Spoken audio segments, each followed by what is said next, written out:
Hello students, कैसे आप सभी। उम्मीद है अच्छे होंगे। मेरी प्रार्थना भी है ईश्वर से आप सभी स्वस्थ हों। आइए आज हम क्लास 10th में चैप्टर 4 क्वाड्रेटिक इक्वेशन पढ़ रहे थे, द्विघात समीकरण। उसमें हमारी प्रश्नावली 4.1 चल रही थी। अब इसमें हम क्वेश्चन नंबर जो सेकंड कर रहे थे उसका थर्ड पार्ट आज करेंगे और फोर्थ पार्ट करेंगे। 2 क्वेश्चन आज भी करेंगे। पिछले वीडियो में भी हमने 2 पार्ट इसके किए थे, पहले दूसरे क्वेश्चन को। यदि आपने उसको नहीं देखा है तो आप हमारे यूट्यूब चैनल के प्लेलिस्ट में जा करके वो दोनों क्वेश्चंस को देख सकते हैं। ठीक है, आइए अब हम शुरू करते हैं क्वेश्चन नंबर सेकंड का थर्ड पार्ट। इसमें क्वेश्चन है कि Rohan's mother is 26 years older than him. Rohan's mother is 26 years older than him. Rohan's mother, Rohan की माँ, इज है 26 ईयर्स ओल्डर, 26 साल ओल्डर बड़ी है, देन हिम मतलब रोहन से 26 साल बड़ी है। The product of their edges, उनके उम्र का गुणनफल, प्रोडक्ट ऑफ देयर एजेज उनके उम्र का गुणनफल मतलब उनके एज का गुणा कर दें, मल्टीप्लाई कर दें 3 ईयर्स फ्रॉम नाउ मतलब अब से 3 साल बाद। इसका मतलब ये है कि अभी जो प्रेजेंट एज है रोहन की और रोहन के माँ की, वो 3 साल बाद जितने साल के हो जाएंगे, उन 3 साल के बाद जो एज है उनका अगर मल्टीप्लाई करें तो दैट विल बी 360, तो वो 360 होगा।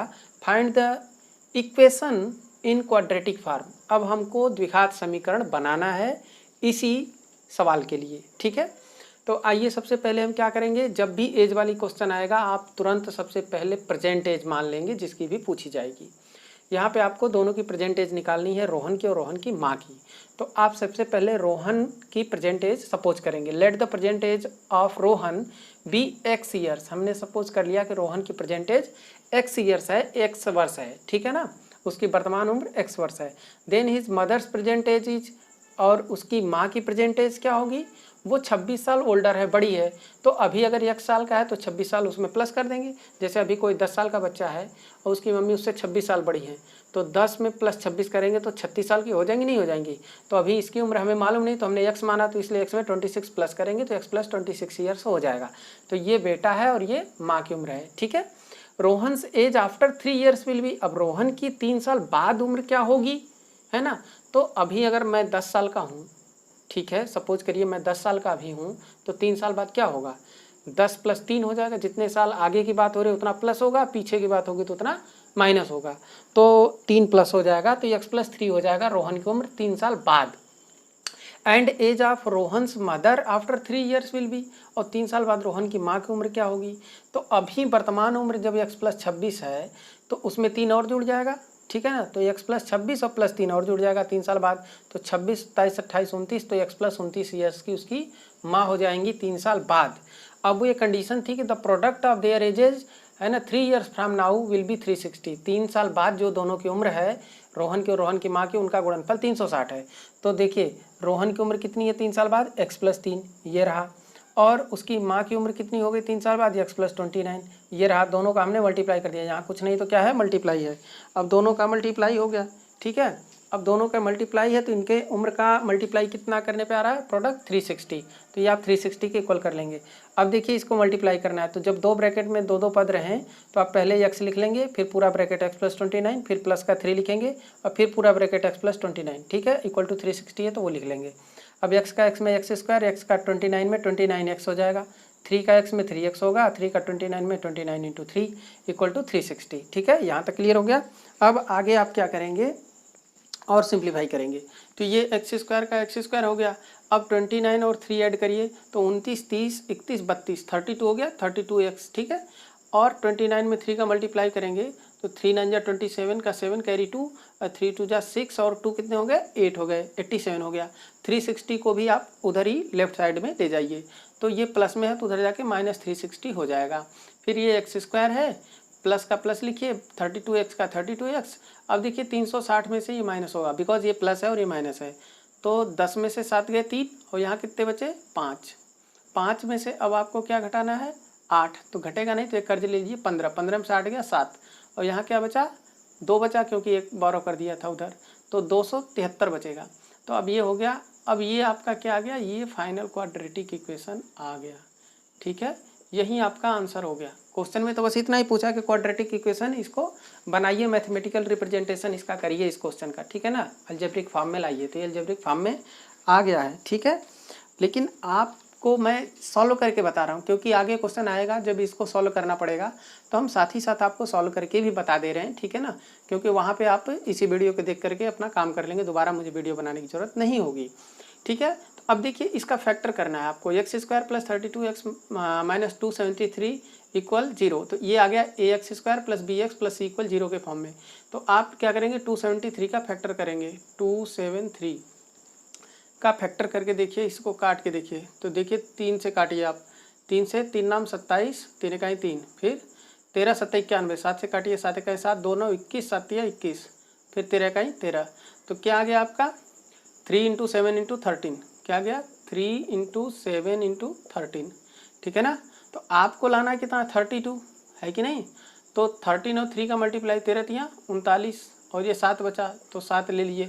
तो 39 में 7 का गुणा करेंगे तो भी 273 आएगा, लेकिन 39 में जब 7 आप माइनस करेंगे 39 में से 7 तो कितना आ जाएगा 32 आ जाएगा, जो कि बीच वाला आपको लाना है। तो हमने यहाँ पे 32 की जगह 39 माइनस 7 कर लिया। देखिए एक्स स्क्वायर का एक्स स्क्वायर प्लस का प्लस 32 की जगह लिखा 39 माइनस 7 इंटू एक्स का एक्स माइनस का माइनस 273 को हमने क्या लिख दिया, यही लिख दिया 39 × 7, क्योंकि इसका मल्टीप्लाई करने पे आएगा। हमने इसलिए लिख दिया क्योंकि यहाँ पे हमारा कॉमन आ जाएगा, ठीक है। अब देखिए एक्स स्क्वायर का एक्स स्क्वायर प्लस का plus 39 into x 39x minus 7 into x minus 7x हो जाएगा माइनस 39 इंटू 7। अब आपको यहाँ पे x दोनों में कॉमन दिख रहा है, तो यहाँ x कॉमन लेंगे तो यहाँ पे x प्लस 39 बचेगा, ठीक है। यहाँ पे माइनस 7 यहाँ भी है, माइनस का 7 यहाँ भी है, तो माइनस 7 कॉमन लेने पे x आएगा प्लस 39। तो x प्लस 39 दोनों में कॉमन हो गया, तो आप यहाँ x प्लस 39 लिख लेंगे और ये x माइनस 7 यहाँ पे, ठीक है, इक्वल टू 0। अब x प्लस 39 इक्वल 0 जब पुट करेंगे तो x इक्वल माइनस 39 आएगा। तो एज कभी नेगेटिव नहीं होती है ना भाई, बच्चा पैदा होगा तो 0 साल का होगा, है ना, 0 महीने का होगा, ठीक है। तो उसका कोई ईयर में नहीं होती है उम्र, है ना। तो होगी भी तो 0 से शुरुआत होगी ना, 0 से 1 2 3 सेकेंड ऐसे बनेंगे, लेकिन नेगेटिव नहीं हो सकती, इसलिए हम इस चीज़ को नेग्लेक्ट कर देंगे, छोड़ देंगे। अब x माइनस 7 इक्वल 0 पुट करेंगे तो x की वैल्यू 7 आएगी। तो x इक्वल जो 7 आया, यही x की वैल्यू है जो हमारी प्रेजेंट एज रोहन की है x ईयर्स। तो इसका मतलब रोहन की एज कितनी हो गई, रोहन की एज हो गई 7 ईयर्स, ठीक है, 7 साल का रोहन है और उसकी माँ 26 साल बड़ी है। तो क्या हो जाएगी, मदर की एज क्या हो जाएगी, मदर की एज होगी 7 + 26। तो 26 और 7 कितने हो गए, 26 और 4 जोड़ लीजिए, कितने हो गए 26 4 30, है ना, और 3 33, 33 ईयर्स। यानी उसकी माँ जो है वो 33 साल की हैं और जो रोहन है वो 7 साल का है, ठीक है। अब कंडीशन आपसे क्या बोल रहा था कि 26 साल बड़ी है, तो भाई 33 साल की माँ है, 7 साल का बेटा है, तो 33 में 7 घटाइए, 13 में 7 गया, 7 6 13, यहाँ बचा 2, तो 26 साल आया, ठीक है। कंडीशन फुलफिल हो रही है, इसका मतलब आपका आंसर सही है।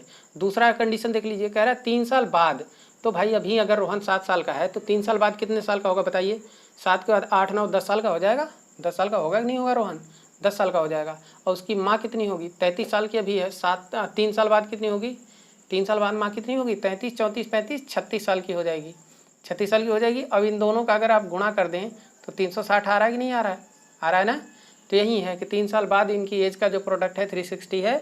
तो इसको क्वाड्रेटिक इक्वेशन में बनाना था, तो क्वाड्रेटिक इक्वेशन में आप यहीं पे सॉल्व करेंगे। लेकिन जब ये पूछेगा कि दोनों की एज बताइए, प्रेजेंट एज दोनों की क्या है, तो लिख देंगे therefore the required present age of Rohan is 7 years and his mother's age is 7 + 26 = 33 years, ठीक है ना। तो इस तरह से इस क्वेश्चन को कर लेंगे। उम्मीद है आपको ये क्वेश्चन समझ में अच्छे से आ गया होगा। आइए अगला क्वेश्चन देखते हैं। आइए इसका सेकंड क्वेश्चन देखते हैं।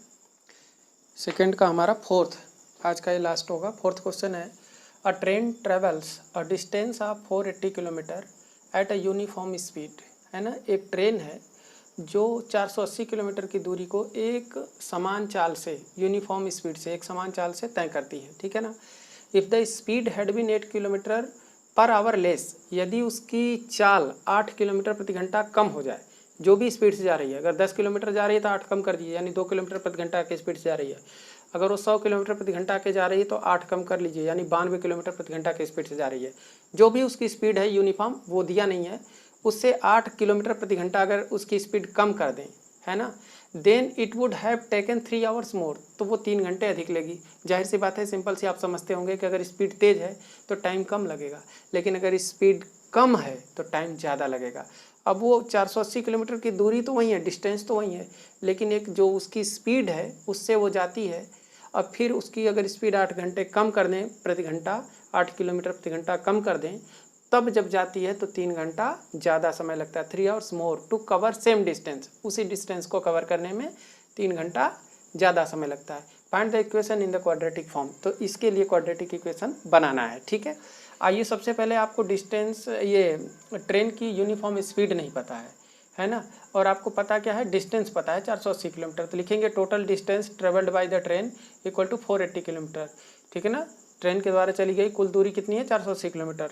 Let the uniform speed of the train is x kilometre per our, मान लेते हैं कि उसकी जो हमारा एक समान चाल है ट्रेन की वो x किलोमीटर प्रति घंटा है। Time taken by the train for travelling 480 kilometre at the speed of x kilometre प्रति घंटा। अब हम क्या करेंगे कि कितना समय लगेगा, यानी ट्रेन के द्वारा 480 किलोमीटर की दूरी को तय करने में कितना समय लगेगा जब उसकी स्पीड x किलोमीटर प्रति घंटा थी। तो आपको एक सूत्र पता होगा, एक फार्मूला पता होगा, speed equal distance upon time, है ना, चाल बराबर दूरी बटे समय। चाल बराबर दूरी बटे समय, तो समय बराबर क्या होगा, दूरी बटे चाल। तो दूरी 480 है, डिस्टेंस 480 है, और उसकी स्पीड कितनी है चाल, that is x kilometre per our. ठीक है ना, तो देयरफॉर उसकी जो टोटल टाइम टेकन होगा वो होगा 480 अपॉन x आवर्स, इतने घंटे। ठीक है, आगे देखिए, if the speed had been 8 kilometre per hour less then new speed will be, अगर 8 किलोमीटर प्रति घंटा कम हो जाएगी तो न्यू स्पीड क्या होगी, that will be x minus 8, जो अभी x है उसमें 8 कम हो जाएगा, x minus 8 kilometre per our. ठीक है, 1 किलोमीटर पर आवर उसकी स्पीड हो जाएगी नई वाली। अब हम नई वाली स्पीड से देखेंगे कितना उसका टाइम लगेगा। Therefore time taken by the train for travelling 480 kilometre at the speed of x minus 8 kilometre per our, यानी ट्रेन को 480 किलोमीटर की दूरी तय करने में x माइनस 8 किलोमीटर प्रति घंटा की चाल से कितना समय लगेगा, तो that will be 480 upon x minus 8, दूरी 480 बटे समय, स्पीड कितनी है x माइनस 8, तो 480 बटे x minus 8 hours, 480 upon x minus 8 hours, इतने घंटे लगेंगे। ठीक है, अब दोनों के घंटे आ गए हैं। ठीक है ना, अब इसके आगे हम क्या करेंगे कि अकॉर्डिंग टू क्वेश्चन देखेंगे कि जो धीरे चल रही है ये समय और जो स्पीड से चल रही है वो समय, तो बाद में जो कम स्पीड से जा रही है उसमें ज़्यादा समय लगेगा। मान लीजिए कम स्पीड से जा रही है उसको 10 घंटे लग रहे हैं, ठीक है ना, और जो फास्ट जा रही थी उसको 7 घंटे लग रहे हैं, तो हम 10 में से 7 घटाएंगे तो वो 3 घंटे आ जाएगा, जो 3 घंटे ज़्यादा लग रहा है। ठीक है ना, ये चीज़ हम यहाँ पे करना चाहते हैं कि पहले फास्ट स्पीड से जा रही थी, सपोज 10 घंटे लगे थे, तो हमारे फास्ट स्पीड से 10 तो हमारे पास है नहीं, कितने लगे थे, 480 बटे x लगे थे, तो ये लिख लेंगे। नहीं, फास्ट जाएगी तो कम समय लगेगा। ठीक है ना, ध्यान दीजिएगा, फास्ट जाएगी तो कम समय लगेगा, धीरे जाएगी तो ज़्यादा समय लगेगा। अब धीरे वाला ये है ना, धीरे धीरे जाएगी, जब 8 किलोमीटर प्रति घंटा कम हो गया तो 480 बटे x माइनस 8 ये देर वाला है, यानी 10 घंटा। और फिर जब स्पीड से जाएगी तो ये आएगा 480 बटे x, तो यहाँ 7 की जगह क्या हो जाएगा, 480 बटे x इक्वल टू हम क्या लिख लेंगे 3। क्यों, क्योंकि ज़्यादा समय में से जो कम समय लगा था उसको घटाने पे 3 आना चाहिए, क्योंकि वो कह रहा है कि 3 घंटे ज़्यादा लेती है, तो ज़्यादा वाले में से कम घटाएंगे तो 3 आना चाहिए। ठीक है, तो उम्मीद है आपको ये कंडीशन समझ में आ रही होगी। आइए अब आगे इसको कैसे करेंगे आप देखते हैं। अब देखिए, अकॉर्डिंग टू क्वेश्चन क्या होगा कि जो स्पीड, जो हमारे वो टाइम निकाला था कि जब वो 8 किलोमीटर कम की स्पीड से जा रही थी तो ये लग रहा था ज़्यादा, 480 अपॉन x माइनस 8 घंटे, और स्पीड से जब x के स्पीड से जा रही थी तब 480 बटे x माने कम समय इतना लग रहा था, तो ज़्यादा वाले में से कम को माइनस कर दिया, 3 के बराबर कर लिया। ठीक है ना, तो अब इसको सॉल्व करेंगे। आपको दिख रहा होगा 480 दोनों पे ऊपर में है ना, न्यूमरेटर में दोनों में है, तो कॉमन ले लेंगे 480, तो यहाँ क्या बचेगा 1 अपॉन x माइनस 8, फिर माइनस का माइनस, फिर ये कॉमन चला गया तो 1 अपॉन x आ गया इक्वल टू 3। अब इसको ऐसे ही लिखेंगे 480, और इसमें क्या होगा कि x माइनस 8 इंटू एक्स से क्या हो जाएगा, LCM आ जाएगा। अब x माइनस 8 को x माइनस 8 से डिवाइड करेंगे, कट ही जाएगा, तो बचे क्या x, तो x का 1 में गुणा x आ गया। ठीक है, माइनस का देखिए माइनस लिख लिया। अब x से x में डिवाइड करेंगे तो कट जाएगा, एक्स एक्स से कट जाएगा, क्या आएगा एक्स माइनस एट। तो एक्स माइनस एट का 1 में होगा तो क्या आ जाएगा एक्स माइनस एट। इसको ब्रैकेट में लिखना जरूरी नहीं, यहीं पे गलती आपसे हो जाएगी क्योंकि ये माइनस छूट जाएगा और यहाँ पे आप अगर ये ब्रैकेट नहीं लगाते तो ये माइनस एक्स और माइनस एट हो जाएगा, यहीं गलत हो जाएगा, इसलिए यहाँ पे आपको ध्यान देने की ज़रूरत है। ठीक है, तो यहाँ पे एक्स माइनस एट को ब्रैकेट में लिख लेंगे। ठीक है, और इक्वल टू 3। अब देखिए क्या होगा कि x को x लिखा, माइनस को जब ब्रैकेट हटाएंगे तो माइनस एक्स हो जाएगा और ये माइनस माइनस प्लस 8 हो जाएगा। ठीक है, और नीचे x का x में एक्स स्क्वायर हो जाएगा और x का 8 में मल्टीप्लाई 8x हो जाएगा, इक्वल टू 3 है। 480 को नीचे भेज देंगे इधर, ठीक है ना, मल्टीप्लाई में डिवाइड में चला जाएगा। अब ये x से x कैंसिल हो जाएगा यहाँ पे। ठीक है, तो कैंसिल हो जाएगा तो ऊपर 8 बचा, नीचे एक्स स्क्वायर माइनस 8x। ठीक है, और ये भी कैंसिल होगा, 3 1 जा 3, यहाँ करिए 3 1 जा 3, 1 बचा 18, 3 6 जा 18, 0, 1/160। अब बाई क्रॉस मल्टीप्लिकेशन कैंची गुणा कर लेंगे इसे, इधर का इधर और इधर का इधर, तो ये 1 का करेंगे तो ये क्या होगा एक्स स्क्वायर माइनस 8x ही रहेगा, कोई फर्क नहीं पड़ेगा। और 8 इंटू क्या हो जाएगा 160, तो अब 16 8 128 है ना, एक जीरो लग जाएगा, तो 1280 हो जाएगा, इक्वल टू इधर। अब इसको हमने इधर भी कर लिया है माइनस, तो ये जीरो आ जाएगा। तो ये x square minus 8x minus 1280 equal to 0, this is the required quadratic equation. मतलब ये जो ट्रेन वाली सवाल है इसके लिए जो आपका क्वाड्रेटिक इक्वेशन बनेगा वो आपका यही क्वाड्रेटिक इक्वेशन बनेगा और यही आपका फाइनल क्वाड्रेटिक इक्वेशन हो जाएगा। आप इसको ही आंसर के रूप में लिख देंगे, बस इतना ही आपसे क्वेश्चन में पूछा गया है। ठीक है ना, इतना ही आपका हो गया आंसर। ठीक है, बस इतना ही आप यहाँ पे फाइनल आंसर लिख सकते हैं। ठीक है, यही पूछा गया है। अब मैं आपको इसको थोड़ा और आगे सॉल्व करके और उसकी जो यूनिफॉर्म स्पीड है उसको निकाल के दिखाता हूँ कि वो क्या है। ठीक है, देखिए कैसे निकालेंगे। देखिए इसे फैक्टर करते हैं, जो हमारा क्वाड्रेटिक इक्वेशन बन गया इस क्वेश्चन के लिए x square minus 8x minus 1280 equal to 0। तो ये किस फॉर्म में आ गया, x square plus B x plus C बराबर 0 के फॉर्म में। तो इसका फैक्टर करना पड़ेगा। तो पहले आप 1280 लिखेंगे और इसका फैक्टर कर लेंगे। 2 से काटिए, 2 छके 12, 2 चौके 8, 0, फिर 2 से करिए, 2 3 जा 6, 2 2 जा 4, 0, फिर 2 से कर लीजिए, 2 1 जा 2, 2 6 जा 12, 0, फिर 2 से करिए, 2 8 जा 16, 0, फिर 2 से करिए, 2 4 जा 8, 0, फिर 2 से 2 2 जा 4, फिर 2 से 2 1 जा, ठीक है ना, फिर 2 से 2 5 जा 10, फिर 5 से 5 1 जा 5। ठीक है ना, तब देखिए 5 दूनी 10, 10 दूनी 20, 20 दूनी 40। ठीक है, और यहाँ 2 दूनी 4, 4 दूनी 8, 8 दूनी 16, 16 दूनी 32, कितना आ गया 32। ठीक है ना, तो यानी 32 और इसका मल्टीप्लाई करके देखिए, 4 दूनी 8, 4 3 12। ठीक है ना, एक जीरो लगा दीजिए, 1280 आ रहा है, मल्टीप्लाई करने पे 1280 आ रहा है। और 40 में से 32 घटाइए, 40 में से 32 घटाइए, तो 32 और 8 40, 8 आ रहा है। तो आपको यही करना था, 8 लाना था इसका फैक्टर करके। ठीक है ना, तो आप इसको लिखेंगे एक्स स्क्वायर माइनस, यहाँ पे लिख लेंगे 40 माइनस 32 एक्स माइनस ये 1280 की जगह यहीं लिख देता हूँ मैं 40 गुणे 32, 40 गुणे 32। ठीक है, और इसको इरेज कर दे रहा हूँ मैं। ठीक है, क्योंकि इसकी ज़रूरत है नहीं। अब आपने इसको निकाल लिया तो इतना इक्वल टू 0। ठीक है ना, अब आगे देखिए क्या होगा। आगे देखिए इसको करेंगे x square minus 40x minus minus plus 32x minus 40 into 32 equal to 0। इन दोनों में x कॉमन है तो x लेंगे तो x बचेगा और माइनस के यहाँ पे 40 बचेगा, प्लस यहाँ पे दोनों में 32 दिख रहा है तो 32 कॉमन ले लीजिए, यहाँ पे x आएगा और माइनस यहाँ पे 40 बचेगा इक्वल टू 0। अब आपको x माइनस 40 दोनों में कॉमन दिख रहा है तो x माइनस 40 ले लीजिए, तो यहाँ पे x प्लस 32 आ जाएगा इज इक्वल टू 0।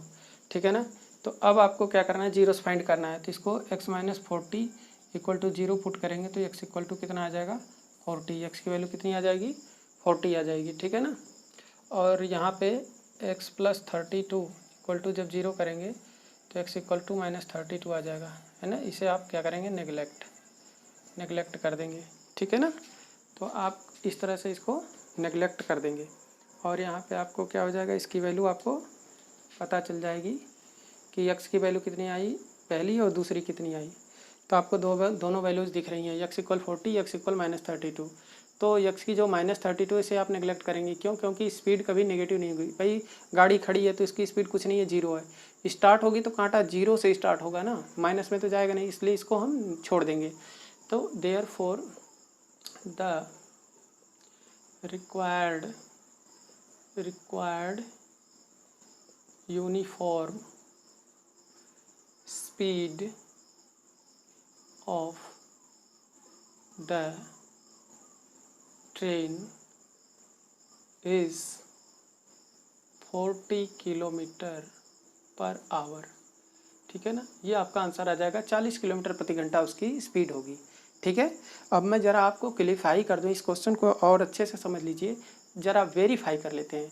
डिस्टेंस कितनी है? 480 किलोमीटर है। ठीक है ना भाई, डिस्टेंस ये है, और उसकी स्पीड कितनी है? 40 है। तो 40 की स्पीड से जाएगी तो कितना टाइम लगेगा? 0 से 0 काट दीजिए, 4 कहीं 4, 4 दूनी 8, कितने लगेंगे? 12 घंटे लगेंगे। ठीक है, अब ये 480 किलोमीटर ही डिस्टेंस है, लेकिन 8 किलोमीटर प्रति घंटा कम हो गई, तो 40 है और उसमें से 8 कम कर लीजिए तो कितनी आ जाएगी? 32 किलोमीटर प्रति घंटा। तो यहाँ 32 कर लीजिए। अब आप 32 की को भाग लगानी है तो काट दीजिए। कैसे काटेंगे? 8 से काट दीजिए, 8 छाक 48, 8 सौ 0 और 8 चौक 32। ठीक है ना, 60/4, 4 से काटिए, 4 कहीं 4, 2 बचा 20, 4 पंचे 20, कितना आया? 15 आवर्स, 15 घंटे। पहले जा रही थी 12 घंटे में, अब जा रही है 15 घंटे में, तो 3 घंटे ज़्यादा लग रहा है कि नहीं? 3 hours more to cover the distance, 3 घंटे ज़्यादा लग रहा है। तो इसी को मैंने इक्वेशन बना लिया था यहाँ से कि 15 माइनस अगर 12 करेंगे तो 3 आएगा। ठीक है ना, तो इसके अकॉर्डिंग इस तरह से हम लोगों ने इसको आज सॉल्व किया। उम्मीद है आज आपको समझ में आएगा। थैंक्स फॉर वॉचिंग, बहुत बहुत धन्यवाद आप लोगों का। इसी तरह से मेरे साथ बने रहिए। शुक्रिया।